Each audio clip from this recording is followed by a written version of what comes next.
अयोध्या नगरी में उत्सव का माहौल था। हर ओर खुशियां थीं क्योंकि महाराज दशरथ ने अपने ज्येष्ठ पुत्र श्री राम का राज्याभिषेक करने का निर्णय लिया था। लेकिन नियति को कुछ और ही मंजूर था। रानी कैकेयी ने अपने 2 वरदान मांग लिए, राम को 74 वर्ष का वनवास और भरत को राज्य। जब ये बात महाराज दशरथ को याद आई, उनका हृदय टूट गया। वे अपने वचन के बंधन में बंधे हुए थे, परंतु अपने प्रिय पुत्र राम से बिछड़ने का दुख सहन नहीं कर पा रहे थे। दशरथ का दर्द महाराज दशरथ रोते हुए राम से कहते हैं, हे राम, मैंने अपने जीवन में बहुत युद्ध लड़े, अनेक कठिनाइयों का सामना किया, लेकिन आज मैं सबसे अधिक असहाय हूं। मैं अपने ही वचन के कारण तुम्हें वनवास भेजने को मजबूर हूं। वे आगे कहते हैं, तुम मेरे प्राणों से भी अधिक प्रिय हो, मैं तुम्हारे बिना जीवित नहीं रह सकता। यह सब मेरी गलती है, मैंने ही कैकेयी को वो वचन दिए थे। दशरथ का स्वर कांप रहा था, उनकी आंखों में आंसू थे। वे बार बार राम से कहते हैं कि वे वनवास न जाए। राम की विनम्रता।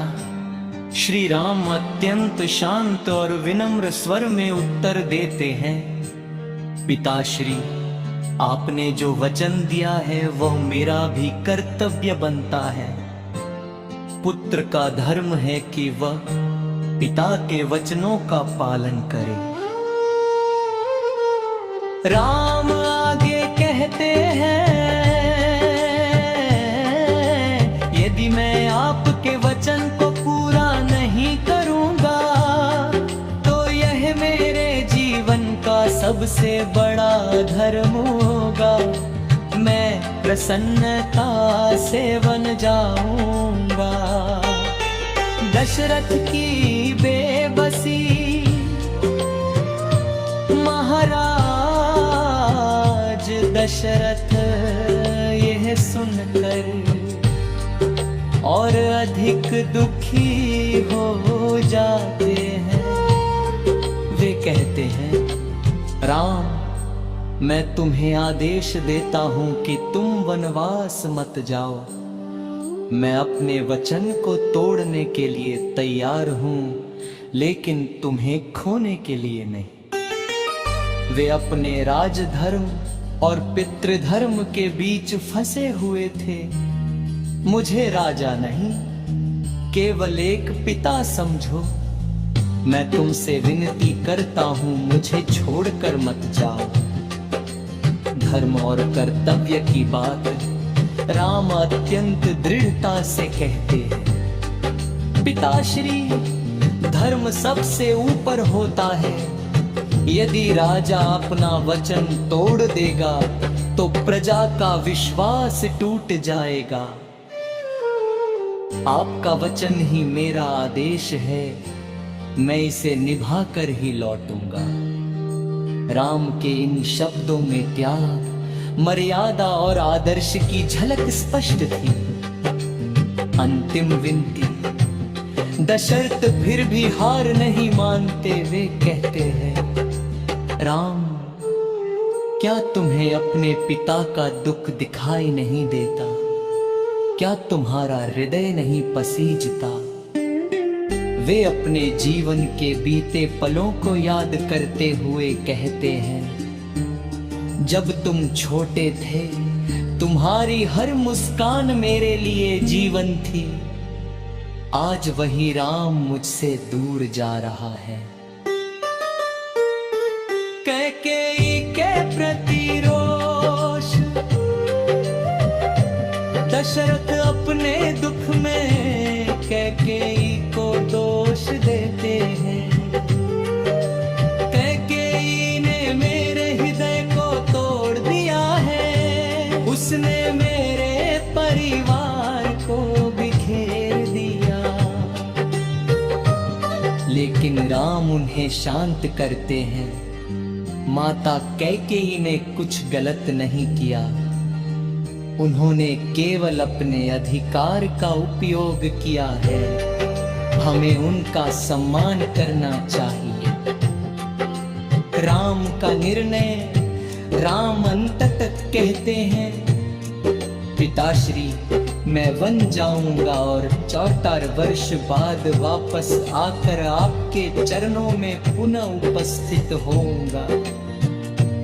आप चिंता न करें, मैं आपका नाम ऊंचा करूंगा और आपके वचन की मर्यादा बनाए रखूंगा।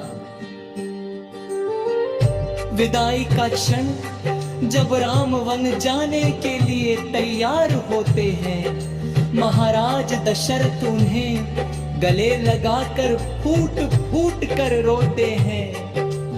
राम तुम्हारे बिना ये अयोध्या सूनी हो जाएगी, मैं तुम्हारे बिना कैसे जी पाऊंगा। उनकी स्थिति इतनी दयनीय हो जाती है कि वे बेहोश हो जाते हैं। निष्कर्ष, महाराज दशरथ और श्री राम का यह संवाद केवल एक पिता पुत्र की बातचीत नहीं है, बल्कि यह धर्म कर्तव्य, त्याग और आदर्शों का प्रतीक है। दशरथ का प्रेम और राम का त्याग हमें सिखाता है कि जीवन में चाहे कितनी भी कठिन परिस्थितियां न आए, हमें अपने धर्म और कर्तव्यों का पालन करना चाहिए। सीख, वचन का पालन सबसे बड़ा धर्म है। माता पिता का सम्मान सर्वोपरि है। कठिन समय में